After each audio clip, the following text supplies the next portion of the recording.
Hello and welcome you all dear students. Economics का बहुत ही ज्यादा important chapter that is national income हम पढ़ रहे हैं। ऑलमोस्ट हर एक कॉम्पिटिटिव एग्जाम में यहां से क्वेश्चन जरूर बनते हैं बिकॉज आपने देखा होगा जो इंडियन इकोनॉमी है ये हर एक कॉम्पिटिटिव में सिलेबस में मेंशन जरूर होता है। तो यहां से क्वेश्चन बनते ही बनते हैं। अगर आप मेरे complete lectures economics, statistics, mathematics पे देखना चाहते हो, डिस्क्रिप्शन के अंदर आपको लिंक्स मिलेंगी, वहां से आपको कंप्लीट सिलेबस मिल जाएगा। अगर आप मेरे साथ टेलीग्राम पे जुड़ना चाहते हो, टेलीग्राम पे जाओ, वहां पे सर्च करो मलिक ट्यूटोरियल ऑफिशियल, उस ग्रुप को ज्वाइन करो। वहां पे आपको मिलेंगे डिफरेंट एग्जामिनेशन के प्रीवियस ईयर पेपर्स और लेटेस्ट अपडेट्स अबाउट जॉब्स। अगर आपको पीडीएफ्स के रिलेटेड कोई भी इंफॉर्मेशन चाहिए तो ये हमारा व्हाट्सएप नंबर है, यहां से आप पूछ सकते हो। So let us start. सबसे पहले हम पढ़ेंगे aggregates related to national income. Now, aggregates related to national income है क्या? Simply the main macroeconomic measures. ये हमारे पास हैं मैक्रो इकोनॉमिक मेजर जिनको हम इस्तेमाल करते हैं to estimate the total production. एक इकोनॉमी की नेशनल लेवल पे टोटल प्रोडक्शन कितनी है, टोटल इनकम एंड एक्सपेंडिचर कितना है, इन्हीं को हम कहते हैं aggregates related to national income. पहला ही एग्रीगेट हमारे पास है gross domestic product at market price. इसका क्या मतलब है? It is the market value of final goods and services produced within the domestic territory of a country during the period of an accounting year inclusive of depreciation. Now gross domestic product होता है market value of all final goods and services जो produce हुए हैं with in the domestic territory of country. अब domestic territory यहां पे हम क्या लेते हैं? इकोनॉमिक टेरिटरी, यानी जहां पे अगर हम बात करेंगे इंडिया की, तो इंडिया की डोमेस्टिक टेरिटरी वो जियोग्राफिकल एरिया है जहां पे इंडिया के लोग गुड्स, कैपिटल फ्रीली सर्कुलेट कर सकते हैं। वो इंडिया की क्या है? डोमेस्टिक टेरिटरी है। जो हमारे पास है जीडीपी, जीडीपी कैलकुलेट करता है ये जो डोमेस्टिक टेरिटरी है इसके अंदर जो गुड्स एंड सर्विसेज प्रोड्यूस हुए हों इनकी फाइनल मार्केट वैल्यू क्या है, वो हमारे पास है gross domestic product at market price and inclusive of depreciation. जब भी हम बात करते हैं ग्रॉस की, तो ग्रॉस के अंदर डेप्रिसिएशन होता ही होता है। फिर हमारे पास है second, net domestic product at market price. जब भी आप इन एग्रीगेट्स को देखो, आपने हमेशा इनके वर्ड्स को देखना है क्योंकि वर्ड से ही हम फर्क निकाल सकते हैं। और यहां पे हमारे पास टोटल जो मेन एग्रीगेट्स हैं वो है 8। इनमें से अगर आपके पास कोई भी एक अवेलेबल है ना, तो वहां से आप दूसरे आराम से निकाल सकते हो। अब जो net domestic product at market price है, अगर इसमें और ऊपर वाले में हम फर्क देखेंगे तो सिर्फ ग्रॉस और यहां पे नेट है, या अगर शॉर्ट फॉर्म में देखेंगे जी और एन का फर्क है। अब यहां पे देखो, ये भी है market value of final goods and services जो कि प्रोड्यूस हुए हों with in the domestic territory of a country, ठीक है, during the period of N accounting year. यहां पे है exclusive of depreciation. NDP at market price, यहां पे डेप्रिसिएशन इंक्लूड नहीं होता है। अब ये देखो यहां पे formula GDP at market price, ठीक है। अगर यहां पे जीडीपी आप निकालना चाहते हो एनडीपी एट मार्केट प्राइस से, तो कैसे निकालते हो? इसको आप प्लस करते हो डेप्रिसिएशन, क्योंकि एनडीपी यानी नेट डोमेस्टिक प्रोडक्ट, फिर एमपी यानी एट मार्केट प्राइस। इसमें जब हम डेप्रिसिएशन ऐड करते हैं, जो एन है ये चेंज हो जाता है जी में, तो हमारे पास बनता है GDP at market price. Now अगर आप एनडीपी निकालना चाहते हो और आपके पास जीडीपी गिवन है, तो क्या करोगे? इस जीडीपी में से आपने डेप्रिसिएशन निकाल देना है, यानी जो जी है फिर वो एन बन जाएगा। बहुत ही आसान तरीके से आपको मैं समझाने वाला हूं, सिर्फ आपने 5 सेकंड्स निकालने हैं। आपने क्या करना है, अगर ये लेक्चर आपको पसंद आ रहा है, आपके कॉन्सेप्ट्स क्लियर हो रहे हैं, तो प्लीज इस वीडियो को आपने लाइक करना है, कमेंट करना है, और लास्ट पे जब लेक्चर खत्म होगा तो शेयर जरूर करना है। फिर हमारे पास है तीसरा, gross national product at market price, यानी जीएनपी एट मार्केट प्राइस। जरा मुझे बताओ, एनडीपी एट मार्केट प्राइस या GDP low, GDP at market price, इसमें और इसमें क्या फर्क है? जी सेम है, ठीक है। एन का फर्क है, यहां पे है डोमेस्टिक, यहां पे है नेशनल। तो डोमेस्टिक को नेशनल बनाने के लिए हम क्या करते हैं, net factor income from abroad plus कर देते हैं। तो जो डी है यानी जो डोमेस्टिक है वो आपके पास बन जाएगा नेशनल। खत्म कहानी। इसी तरह से net national product at market price, यानी N N P at market price. अब मुझे बताओ, ऊपर वाले में और यहां पे क्या फर्क है? आपके पास था gross domestic product at market price, नीचे है N N P at market price. मुझे बताओ, इसको आप यहां पे कैसे पहुंचाओगे? यहां पे सबसे पहले आपको चाहिए एन, यानी नेट। यहां पे आपके पास है ग्रॉस, तो ग्रॉस को खत्म करो। ग्रॉस को खत्म करने के लिए आप क्या करते हो, डेप्रिसिएशन को माइनस करते हो। तो माइनस अगर मैं करूंगा डेप्रिसिएशन, जो ही माइनस किया डेप्रिसिएशन, मेरे पास बना N D P at market price. ठीक हो गया। अब मुझे ये जो डी है इसको बनाना है नेशनल। तो नेशनल बनाने के लिए हम क्या करते हैं, हम प्लस कर देते हैं net factor income from abroad. ठीक है, तो यही यहां पे किया है, NDP at market price plus हमने किया है net factor income from abroad. तो हमारे पास बन गया N N P at market price. अभी तक हमने पढ़ा मार्केट प्राइस पे, अब हम यहां पे पढ़ने वाले हैं फैक्टर कॉस्ट पे। Gross domestic product eight factor cost, it is the sum total of factor income earned by the factors of production. जब फैक्टर कॉस्ट की बात आती है, फिर हम देखते हैं फैक्टरल इनकम, यानी कि जो हमारे पास 4 फैक्टर्स ऑफ प्रोडक्शन है, लैंड हो गया, लेबर हो गया, कैपिटल हो गया, एंड एंटरप्रेन्योर हो गया। अब जो लैंड है इसकी इनकम है रेंट, लेबर का है कंपनसेशन ऑफ एम्प्लॉइज या वेजेस, कैपिटल का हो गया इंटरेस्ट, एंड एंटरप्रेन्योर का हो गया प्रॉफिट। ये जो आपके पास फैक्टरल इनकम है ना, जो इन फैक्टर्स ऑफ प्रोडक्शन ने अर्न किए हैं, इनको जब हम प्लस करते हैं यानी सम करते हैं, for producing final goods and services, इन्होंने जो कंट्रीब्यूट किया है प्रोडक्शन में with in the domestic territory of a country, जो भी domestic territory of a country में हुआ है, तो ये हमारे पास क्या बन जाता है, gross domestic product eight factor cost including depreciation. क्योंकि जो ही ग्रॉस आ गया तो यहाँ पे डेप्रिसिएशन इंक्लूड होता ही होता है। इसी को हम कहते हैं कंजप्शन ऑफ फिक्स कैपिटल। अब नेक्स्ट देखो, एनडीपी एट फैक्टर कॉस्ट। यहां पे भी आपने क्या देखना है, सिंपल, क्योंकि अभी तक आपके पास ग्रॉस था, अब नेट बन गया है, तो नेट के अंदर क्या होता है, यहां पे डेप्रिसिएशन नहीं होता है, बाकी सेम डेफिनेशन है।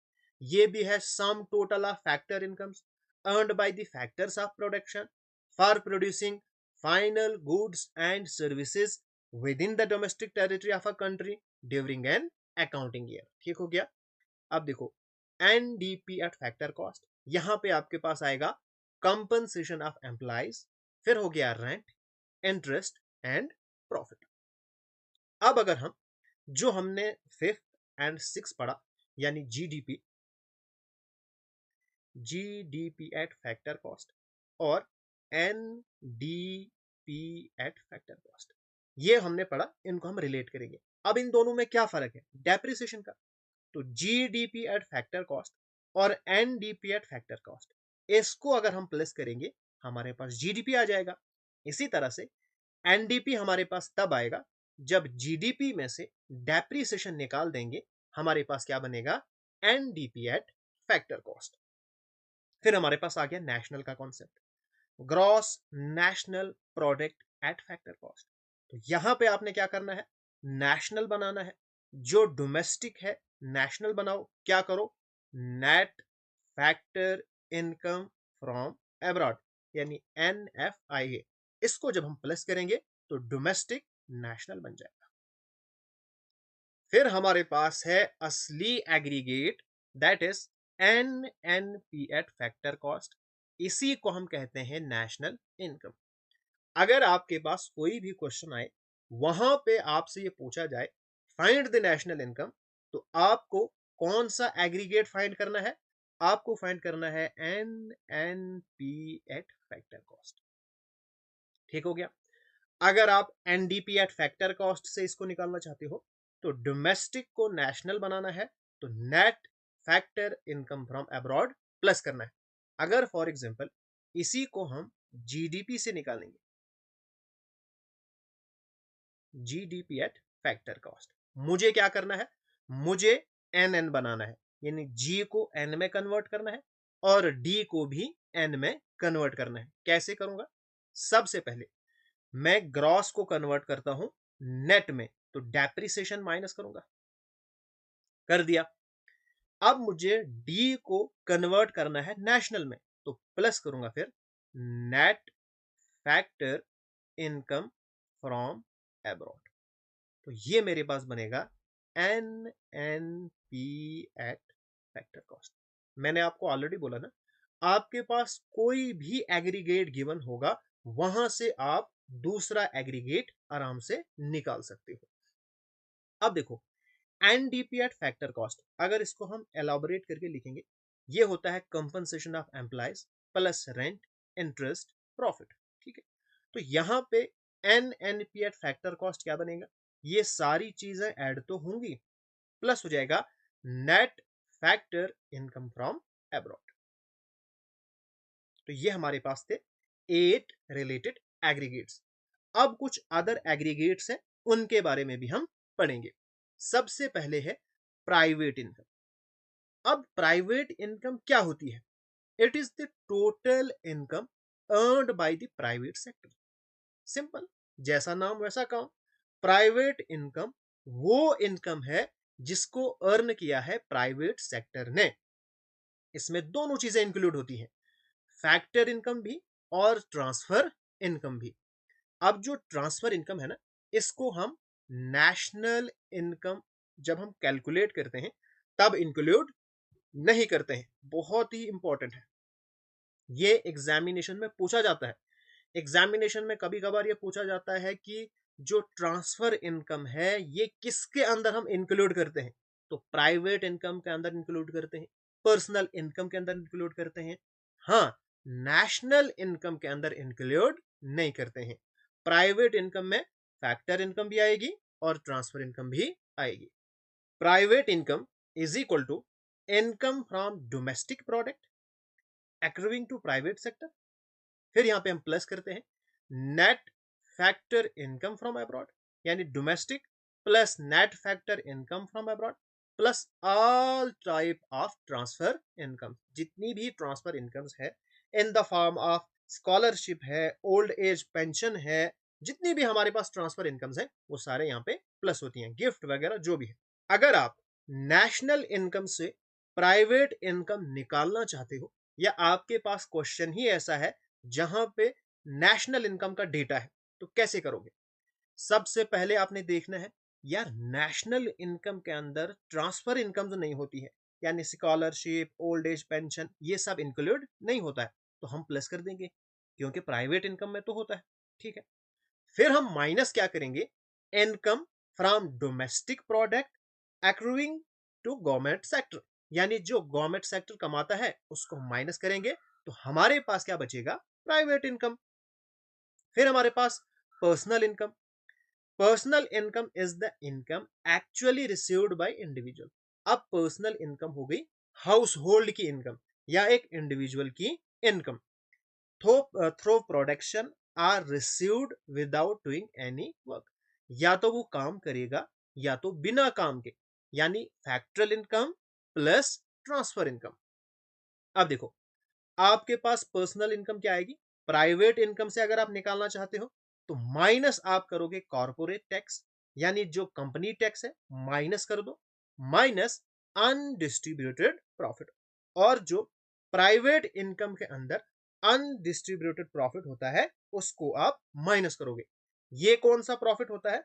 ये होती है एक कंपनी की रिटेन्ड अर्निंग, यानी जिसको डिवाइड नहीं किया जाता है शेयर होल्डर्स के अमंग। इसको दोबारा से कंपनी के अंदर डाला जाता है या बिजनेस के अंदर डाला जाता है, री इन्वेस्ट किया जाता है ताकि उसकी ग्रोथ हो। अगर कोई कर्जा वर्जा लिया है उसको हम पे कर देते हैं, ठीक है। फिर अगर आप पर्सनल इनकम को नेशनल इनकम से निकालना चाहते हो तो कैसे करोगे? नेशनल इनकम प्लस करोगे ट्रांसफर इनकम, माइनस आप कर दोगे undistributed profit, minus corporate tax, तो आपके पास आ जाएगी पर्सनल इनकम। कभी कभार ना ये वाला जो डिटेल वाला फॉर्मूला है ये भी लिखा होता है। तो नेशनल इनकम, यहां से आप अनडिस्ट्रीब्यूटेड प्रॉफिट निकाल दो, कॉर्पोरेट टैक्स निकाल दो, सोशल सिक्योरिटी कंट्रीब्यूशन माइनस करो, net interest paid by the house hold इसको भी माइनस करो, प्लस ट्रांसफर इनकम। अब net interest paid by the house hold ये होता है जितना इंटरेस्ट हाउस होल्ड ने रिसीव किया माइनस जितना उन्होंने पेमेंट कर दिया, ठीक है। फिर सोशल सिक्योरिटी कंट्रीब्यूशन ये क्या होता है? ये एक कंपलसरी पेमेंट है एक इंडिविजुअल की या हाउस होल्ड की टू फंड फ्यूचर बेनिफिट्स, यानी उन फंड्स में इसको जमा करना है जो कि फ्यूचर में इसको फायदा दे देंगे। जैसे they are deducted from personal income and include employ deduction like, जैसे आपने सुना होगा प्रोविडेंट फंड के बारे में या पेंशन स्कीम्स के अंदर इन पैसों को जमा किया जाता है। कहां से डिडक्ट करते हैं? पर्सनल इनकम से। फिर हमारे पास है पर्सनल डिस्पोजेबल इनकम। डिस्पोजेबल मतलब बची हुई इनकम। अब जो एक्चुअल में एक इंडिविजुअल के पास इनकम बचती है ना, इसी को हम कहते हैं पर्सनल डिस्पोजेबल इनकम। अब मुझे बताओ, पर्सनल इनकम तो है ही, फिर बची हुई इनकम क्या है? यानी जितने भी आप डायरेक्ट टैक्सेस पे करते हो उनको जब आप डिडक्ट करोगे, अब आपके पास ओरिजिनल इनकम बन जाएगी। तो वो आपके पास क्या है? Disposable income. कुछ इंपॉर्टेंट टर्म्स हैं जो कि आपको पता होनी चाहिए। जैसे आपने सुना होगा पर कैपिटा इनकम के बारे में। अब पर कैपिटा इनकम किसको कहते हैं? The average income of a person, यानी पर पर्सन इनकम कितनी है of a country in a particular year, किसी पर्टिकुलर ईयर में। इसको हम कैसे कैलकुलेट करते हैं? जो भी एक कंट्री की नेशनल इनकम होगी divided by population, total population of a country, तो वहां पे आएगी पर पर्सन इनकम या पर कैपिटा इनकम। फिर हमारे पास बहुत ही ज्यादा इंपॉर्टेंट दो टर्म्स है जो अक्सर इस्तेमाल होती हैं, which is nominal price and constant price. Nominal price को हम करंट ईयर प्राइस भी कहते हैं और कांस्टेंट प्राइस को हम बेस ईयर प्राइस भी कहते हैं। अब नॉमिनल प्राइस क्या होती है? It is the market price of goods and services in the year they are produced. अगर हमने आज यानी 2026 के अंदर एक गाड़ी प्रोड्यूस की और इसकी कीमत है 10 लाख रुपए, यानी अभी इसकी कीमत कितनी है? 10 लाख रुपए, तो ये क्या हो गई? करंट ईयर प्राइस या नॉमिनल प्राइस। अब बेस ईयर प्राइस क्या होती है? Base year price refers to a constant price of a chosen base year. हम क्या करते हैं? हमने आज के टाइम पे एक गाड़ी प्रोड्यूस की, इसको हम देखेंगे कि इस गाड़ी की जो कीमत थी 2012 में कितनी थी, ठीक है। तो यानी हमने 2012 को चूज किया एज अ बेस ईयर, यानी आज हम प्रोडक्शन करेंगे लेकिन आज की प्राइस हम नहीं देखेंगे, हम किसी और एयर की प्राइस को देखेंगे जिसको हमने चूज किया होगा एज अ बेस एयर। ऐसा हम क्यों करते हैं? ऐसा हम इसलिए करते हैं, हम देखेंगे क्या एक कंट्री की रियल ग्रोथ हो रही है या सिर्फ प्राइसेस बढ़ रही हैं और उस वजह से जीडीपी बढ़ रहा है। तो इसलिए हम कांस्टेंट प्राइस या बेस ईयर प्राइस लेते हैं। अब देखो, ये है इंपॉर्टेंट। अब ये हमने असली में पढ़ना था। Nominal GDP and real GDP, क्या मतलब है इसका? नॉमिनल जीडीपी, इसको हम मॉनिटरी जीडीपी भी कहते हैं। It is the market value of all final goods and services produced with in the domestic territory of a country during an accounting year. और ये यहाँ पे सबसे ज्यादा जरूरी है, estimated using current year price या नॉमिनल प्राइस। जीडीपी तो आपको सबको पता है। जीडीपी आपके पास क्या है? मार्केट वैल्यू है सारे गुड्स एंड सर्विसेज की जो कि एक डोमेस्टिक टेरिटरी या economic territory of a country में प्रोड्यूस हुए हूं एक अकाउंटिंग ईयर में। अब जो नॉमिनल जीडीपी है, ये जब कैलकुलेट करता है, यहां पे इस्तेमाल होती है करंट ईयर प्राइस। ठीक है, quantity multiply by current year price. तो हमारे पास नॉमिनल जीडीपी आ गया। Nominal GDP takes inflation into account. Nominal GDP takes inflation into account, but ये इन्फ्लेशन को मेजर नहीं करता है। यहां पे इन्फ्लेशन ऑटोमेटिकली इंक्लूड हो जाता है। कैसे इंक्लूड होता है, अभी आपको समझ आ जाएगी।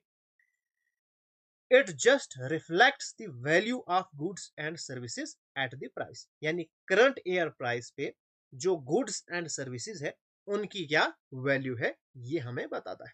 अब देखो, ये आपके पास टेबल है। 2020 की बात अगर हम करेंगे और 2026 की हम बात करेंगे, प्राइस पर यूनिट थी तब 50 रुपए और आज है 80 रुपए। मान के चलो ये है कार्स, ये गाड़ियां 100 कार्स हैं और 100 कार्स 2020 में भी एक कंपनी के पास 100 गाड़ियां थी और आज भी 100 गाड़ियां। अगर हम देखेंगे तो जो नॉमिनल जीडीपी है 100 इंटू 50 तो 5000, आज हमारे पास है 8000। यार हम सोचेंगे यार बहुत बड़ी ग्रोथ हो गई है, पहले था 5000 अब तो है 8000। लेकिन अगर हम एक्चुअल में देखेंगे ना, तो एक्चुअल ग्रोथ हुई नहीं है। अगर एक कंट्री के अंदर 100 यूनिट्स की कोई प्रोडक्शन 2020 के अंदर हो रही थी और 2026 में भी वही प्रोडक्शन हुई है, मुझे बताओ क्या यहां पे कोई ग्रोथ हुई है? यहां पे तो कुछ भी नहीं हुआ है। सिर्फ प्राइस बढ़ने की वजह से जो हमारा जीडीपी है वो बढ़ा हुआ है।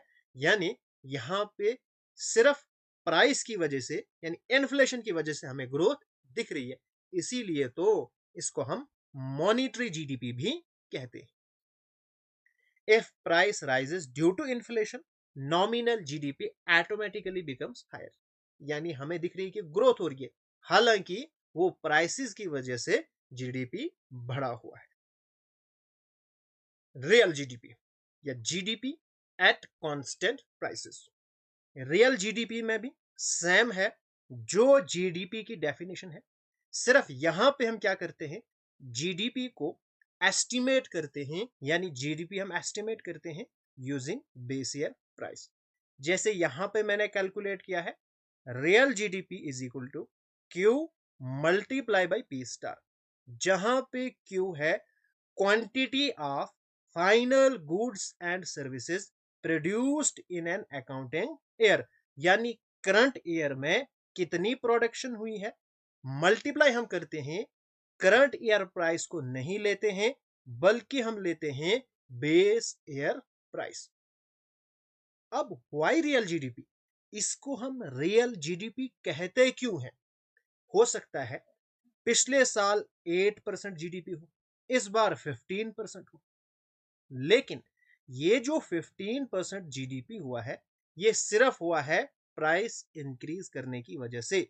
जितनी प्रोडक्शन पिछले साल हो रही थी जब 8% जीडीपी था, उतनी ही प्रोडक्शन इस साल भी हो रही है, दैट इज 15%। तो यहां पे जीडीपी है किसकी वजह से? सिर्फ प्राइस इंक्रीज करने की वजह से। इसलिए हमें चाहिए ओरिजिनल ग्रोथ, एक्चुअल ग्रोथ को मेजर करने के लिए हम क्या करते हैं, बेस ईयर प्राइस को लेते हैं। और बेस ईयर प्राइस भी हम वो लेते हैं जो ईयर बिल्कुल अच्छा रहा हो, जहां पे प्राइसेस के अंदर ज्यादा फ्लैक्चुएशन नहीं हुई है, यानी जो स्टेबल ईयर है उसको हम लेते हैं बेस ईयर। अब जिस तरह कोविड के अंदर है, तो कोविड वाले ईयर को हम कभी भी बेस ईयर नहीं लेंगे। अब देखो यहां पे एक्चुअल कैलकुलेशन में कितना फर्क आ रहा है। अगर हम बात करेंगे 2020 की, उस टाइम पे प्राइसेस थी लैपटॉप की 40,000 और 100 लैपटॉप हमने प्रोड्यूस किए, और जो जीडीपी है नॉमिनल प्राइस पे यानी करंट ईयर जीडीपी, वो बन गया 40 लाख।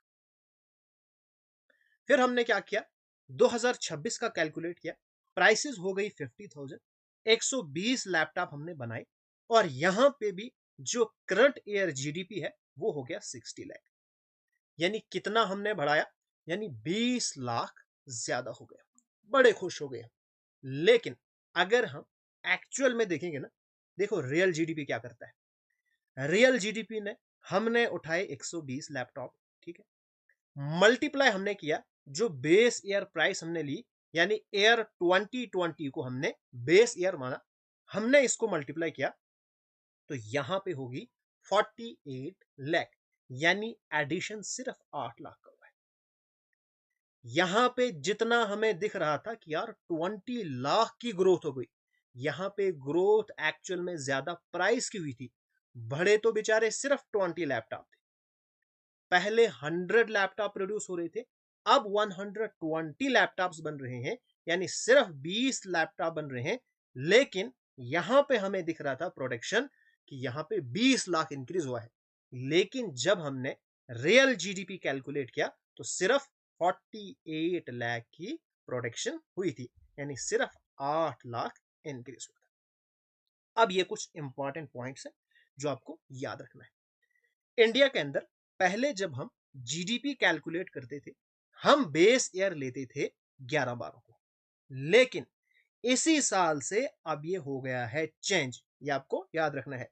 और नेशनल इनकम हो गया या जीडीपी हो गया, इन सब को कौन कैलकुलेट करता है, एनएसओ, नेशनल स्टेटिस्टिकल ऑफिस। ये किस मिनिस्ट्री के अंदर आता है, Ministry of Statistics and Programme Implementation, यानी मॉस्पी। ये देखो ये आपको याद रखना है। जो नेशनल अकाउंट्स है फाइनेंशियल ईयर, अब जो बेस ईयर है ये चेंज हो गया है 2022-23। यहां पे तीन चीजों का जो बेस ईयर है वो हुआ है चेंज। एक तो नेशनल इनकम यानी ग्रॉस डोमेस्टिक प्रोडक्ट, इसका चेंज हुआ है। कंज्यूमर प्राइस इंडेक्स, इसका भी चेंज हुआ है। Index of industrial production. अब जो हमारे पास नेशनल अकाउंट्स हैं, यानी कि जो हमारे पास नेशनल इनकम है, इसका बेस ईयर रखा है 22-23। जो industrial index of industrial production है उसका भी बेस ईयर रखा है 2022-23। और जो हमारे पास कंज्यूमर प्राइस इंडेक्स है, इसका बेस ईयर रखा है 2024। बस ये आपको लेटेस्ट अपडेट याद रखनी है, एग्जामिनेशन में पूछा जा सकता है क्योंकि इसी साल ये चेंज हुआ है। अब यहां पे हम बात करेंगे conversion of nominal GDP into real GDP. अगर हम चाहेंगे कि हम इसको कन्वर्ट करें नॉमिनल जीडीपी को रियल जीडीपी में, या रियल जीडीपी को नॉमिनल जीडीपी के अंदर, तो हम क्या करते हैं, सिंपल हमारे पास फॉर्मूला है, nominal GDP upon price index of current year multiply by 100। ये जो 100 है ना, ये हमारे पास है price index of base year, जिसको हम हमेशा ही लेते हैं इक्वल टू 100। अगर एग्जामिनेशन में ये पूछा जाए कि जो प्राइस इंडेक्स है बेस ईयर का वो कितना है, आपने आंखें बंद करके 100 के ऊपर टिक कर देना है। अगर आपको price index of current year calculate करना है, तो price index is equal to current year price upon base year price multiply by 100। इसी तरह से अगर आपको नॉमिनल जीडीपी कैलकुलेट करना है, कैसे करोगे, अगर यहां पे क्रॉस मल्टीप्लीकेशन करोगे तो real GDP multiply bye price index of current year और अपॉन 100। इस तरह से रियल से आप नॉमिनल जा सकते हो और नॉमिनल से आप रियल आ सकते हो। फिर हमारे पास है GDP deflator. GDP deflator is a measure of inflation. अब इन्फ्लेशन क्या होता है? Inflation is the overall increase in the prices in an economy. जब ओवरऑल जो जनरल प्राइस लेवल है वो इंक्रीज हो जाता है। अगर फॉर एग्जांपल आप कहोगे आलू है, आलू बहुत ज्यादा महंगा हो गया, क्या ये इन्फ्लेशन है? नहीं, क्योंकि ये किसी एक पर्टिकुलर प्रोडक्ट की प्राइस है। इन्फ्लेशन के अंदर हम ओवरऑल प्राइस देखते हैं। अब जीडीपी डिफ्लेटर क्या करता है? ये मेजर करता है इन्फ्लेशन, जो हमें बताता है how much the prices of all goods and services produced in an economy have change from the base year. Base year से कितनी चेंज हुई है, या हमें यह बताता है चेंज इन नॉमिनल जीडीपी। जो नॉमिनल जीडीपी है वो कितना चेंज हुआ है, किसकी वजह से? प्राइस की वजह से। यानी आउटपुट वही है, लेकिन प्राइस इंक्रीज होने की वजह से नॉमिनल जीडीपी कितना इंक्रीज हुआ है। बेस ईयर डिफ्लेटर 100 है। अगर जीडीपी डिफ्लेटर 100 से बड़ा हमारे पास आएगा, मतलब प्राइसेस इंक्रीज हो गई है कंपेयर टू बेस ईयर। अगर जीडीपी डिफ्लेटर 100 से स्मॉल वैल्यू आ गई, मतलब प्राइसेस कम हो गई हैं जो बेस ईयर लिया है। यह है GDP deflator is equal to nominal GDP upon real GDP multiply by 100। यहां पे मैंने एक क्वेश्चन लिया है, आपके पास गिवन है रियल जीडीपी 600 है, नॉमिनल जीडीपी 660 है, फाइंड द जीडीपी डिफ्लेटर। बताओ कैसे करोगे? Nominal 660 upon real multiply by 100, आपके पास आ गया 110। यानी 100 से कितना ज्यादा है? 10। मतलब देयर इज इंक्रीज इन 10%। यानी जो जनरल प्राइस लेवल है वो 10% इंक्रीज हुआ है। GDP and welfare. Real GDP is often used as an indicator of social welfare. अब अगर हमारे पास ऑप्शन के अंदर है नॉमिनल जीडीपी एक साइड से रियल जीडीपी, तो रियल जीडीपी बेहतर है नॉमिनल जीडीपी से। इसको कंसिडर भी किया जाता है as an indicator of social welfare. क्यों? जितना रियल जीडीपी हायर होगा, means production of goods and services ज्यादा हो रही है, so we have higher potential of welfare. लेकिन यहां पे भी बहुत सारी लिमिटेशंस हैं अगर हम रियल जीडीपी को ही लेंगे as an index of welfare. अब जीडीपी मेजर्स टोटल आउटपुट। यहां पे बात होती है टोटल आउटपुट, कितनी प्रोडक्शन हो रही है, लेकिन ये हमें ये नहीं बताता है, does not show how income is shared. यानी जो इनकम जनरेट हो रही है ये डिस्ट्रीब्यूट किस तरह से हो रही है। क्या यहां पे कॉन्सेंट्रेशन ऑफ वेल्थ हो रही है? कुछ लोग बहुत ज्यादा अमीर हो रहे हैं और कुछ लोगों के पास खाने के लिए भी पैसे नहीं है, जैसे कि इंडिया के अंदर हो रहा है। कुछ लोग बहुत ज्यादा अमीर हैं, लेकिन मेजोरिटी आपको ऐसे मिलेंगे जिनके पास कोई भी चीज नहीं है कि वो खाना 3 टाइम का खा सकते हैं। यानी मेजोरिटी को इससे कोई भी बेनिफिट नहीं है। दूसरा हमारे पास इसकी लिमिटेशन है composition of GDP. GDP includes all production, but not all goods and services improve welfare directly.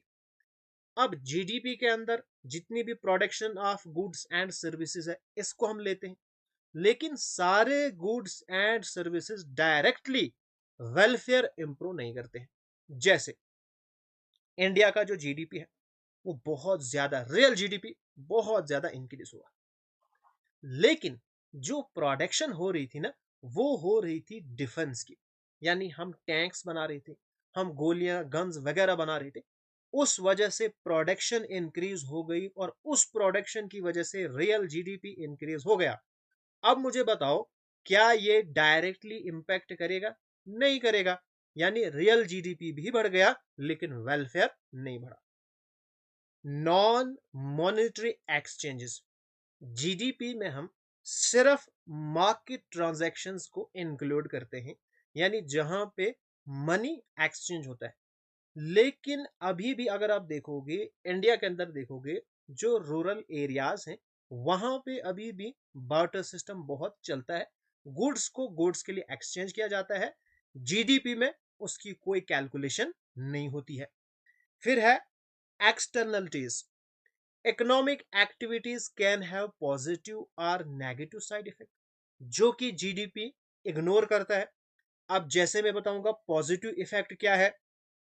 आपका गार्डन है, your neighbour enjoy your garden, लेकिन ये एंजॉयमेंट जो है जीडीपी के अंदर इंक्लूड नहीं होती। या नेगेटिव इंपैक्ट की अगर हम बात करेंगे, जैसे पोल्यूशन है, क्या पोल्यूशन जीडीपी के अंदर इंक्लूड होता है? अगर हम बात करेंगे दिल्ली की, तो दिल्ली के अंदर अगर प्रोडक्शन बहुत ज्यादा हो रही है, वहां पे रियल जीडीपी बहुत ज्यादा ज्यादा होगी। इवन कि अगर हम मान के चलेंगे डिस्ट्रीब्यूशन ऑफ वेल्थ भी बिल्कुल इक्विटेबल है, लेकिन इस पोल्यूशन में क्या उन लोगों का वेलफेयर होगा या नहीं होगा? तो कहां से होगा? तो ये जो जीडीपी है इसको भी इग्नोर कर देता है। अब यहां पे हम पढ़ने वाले हैं ग्रीन जीडीपी। ग्रीन जीडीपी ने कॉन्सेप्ट यहां पे लाया एनवायरमेंट का। ग्रीन जीडीपी क्या करता है? It is an indicator that subtracts the cost of natural resources depletion. जितने भी नेचुरल रिसोर्सेज डिप्लीट होते हैं और जो एनवायरमेंटल डिग्रेडेशन होता है, इसको यहां पे सब्ट्रैक्ट किया जाता है, इसको यहां पे कंसिडर किया जाता है। अब देखो ग्रीन जीडीपी किसके बराबर है? कन्वेंशनल जीडीपी, यानी जो आम तौर पर हम जीडीपी कैलकुलेट करते हैं, इसमें हम माइनस करते हैं environmental cost and resources depletion cost. ठीक है। अब ग्रीन जीडीपी इंपॉर्टेंट क्यों है? आपको पता है, सबसे पहले ये चेक करता है आइदर जो ग्रोथ है ये सस्टेनेबल है या नहीं है। क्या ये 2 दिनों के लिए है? 2 दिनों में या 1-2 साल के अंदर हम सारे जितने भी नेचुरल रिसोर्सेज है इनको खत्म करेंगे और आगे के लिए हमारे पास फिर कुछ भी नहीं बचेगा। तो ग्रीन जीडीपी यहां पे ये कैलकुलेट करता है, चेक करता है आइदर हमारी जो ग्रोथ है वो सस्टेनेबल है या नहीं है। Better welfare indicator. अब ये और ज्यादा बेटर वेलफेयर इंडिकेटर है, बिकॉज जीडीपी में rise but if environmental cost are high, true welfare में डिक्रीज। जैसे मैंने आपको दिल्ली की एग्जांपल दी, अगर उनके पास सब कुछ है, अगर वहां पे इन्वायरमेंट ठीक नहीं है, पोल्यूशन ठीक नहीं है, तो उनका वेलफेयर नहीं है। Policy guidance helps government adopt environment friendly policies. Green GDP government को हेल्प करता है, ये बताता है कि भाई आपको किस तरह के इनिशिएटिव्स लेने पड़ेंगे जो इस वक्त एनवायरमेंट की हालत है इसको बचाने के लिए, लेकिन वो गवर्नमेंट वैसी होनी चाहिए। अब यहां पे हम पढ़ेंगे सेक्टर्स ऑफ इकोनॉमी। ये पढ़ना बहुत ही ज्यादा जरूरी है, बिकॉज अब हम यहाँ पे पढ़ने वाले हैं calculation of national income. National income को किस तरह से हम कैलकुलेट करते हैं, वहां पे आपको इन सेक्टर्स के बारे में इंफॉर्मेशन पहले से होनी चाहिए। हमारे पास 3 सेक्टर हैं, primary sector, secondary and tertiary sector. Primary sector को हम कहते हैं एग्रीकल्चर एंड अलाइड सेक्टर भी। सेकेंडरी सेक्टर का दूसरा नाम है इंडस्ट्रियल या मैन्युफैक्चरिंग सेक्टर, और टेरिशरी सेक्टर का नाम है सर्विस सेक्टर। यहां से आपको थोड़ा सा कॉन्सेप्ट क्लियर होगा इनके काम के बारे में। अब प्राइमरी सेक्टर में यहां पे काम होता है extraction and harvesting of natural resources. यहां पे हम डायरेक्ट नेचुरल रिसोर्सेज को एक्सट्रैक्ट करते हैं जमीन से, जहां से भी निकलते हैं हम एक्सट्रैक्ट करते हैं, फिर इनको उठा के लाते हैं इंडस्ट्रीज में, यानी सेकेंडरी सेक्टर में। यहां पे प्रोसेसिंग होती है और जो गुड्स की फाइनल शेप है वो हम यहां पे कर देते हैं। अब यहां पे हमने गुड्स को प्रोड्यूस कर दिया, अब इन गुड्स को डिस्ट्रीब्यूट भी तो करना है, बेचना भी है। वो काम कौन करेगा? Service sector. ये इन गुड्स को बेचता भी है और इन दोनों सेक्टर को सर्विसेज भी प्रोवाइड करता है। जैसे बहुत सारे प्रोफेशनल स्किल्स इनको प्रोवाइड करता है, selling of goods, distributing product. ठीक हो गया। और मैन्युफैक्चरिंग का क्या काम है? ये इसका काम है एडिंग वैल्यू, ये वैल्यू को ऐड करता है। आपने लकड़ी निकाली, ठीक है, इस लकड़ी को फर्नीचर बनाने का काम कौन करेगा? Secondary sector. यानी लकड़ी अगर 100 रुपए की थी, अब जो फर्नीचर है वो 1000 रुपए का है, यानी कितनी वैल्यू एडिशन हो गई? 900 रुपीज की। वो काम किसने किया? इंडस्ट्रीज ने किया। नेक्स्ट है, इनके अगर हम प्राइमरी एग्जांपल्स देंगे, जैसे फार्मिंग, एग्रीकल्चर, माइनिंग, फिशिंग वगैरह वगैरह। सेकेंडरी सेक्टर में automobile manufacturing, textile production, construction, so on. Service sector में banking, insurance, retail shop, education and health care, transportation and tourism. अब जो प्राइमरी सेक्टर है ये किसके अंदर किसके ऊपर डिपेंड करता है? Natural resources. फिर जो सेकेंडरी सेक्टर है ये डिपेंड करेगा प्राइमरी सेक्टर पे, ये नेचुरल रिसोर्सेज देगा तभी तो ये प्रोसेसिंग करेगा। Tertiary sector relies on manufactured goods to sell and primary products to distribute. ठीक है, इनका रोल इकोनॉमी के अंदर क्या है? Provide the base for all other product. ये हमारे पास बेस है, इनका काम है वैल्यू को ऐड करना। और सर्विस सेक्टर का काम है connect producer to consumer, producer को कंज्यूमर के साथ कनेक्ट करना। अगर हम बात करेंगे जो डेवलप्ड कंट्रीज है ना, डेवलप्ड कंट्रीज में सबसे ज्यादा कंट्रीब्यूशन जीडीपी के अंदर होता है सर्विस सेक्टर्स का। तो आज का लेक्चर हम यहीं पे खत्म करेंगे। नेक्स्ट लेक्चर से हम स्टार्ट करेंगे पढ़ना कैलकुलेशन ऑफ नेशनल इनकम, यानी हमारे पास कौन कौन से मेथड्स हैं जिससे हम नेशनल इनकम को कैलकुलेट करते हैं।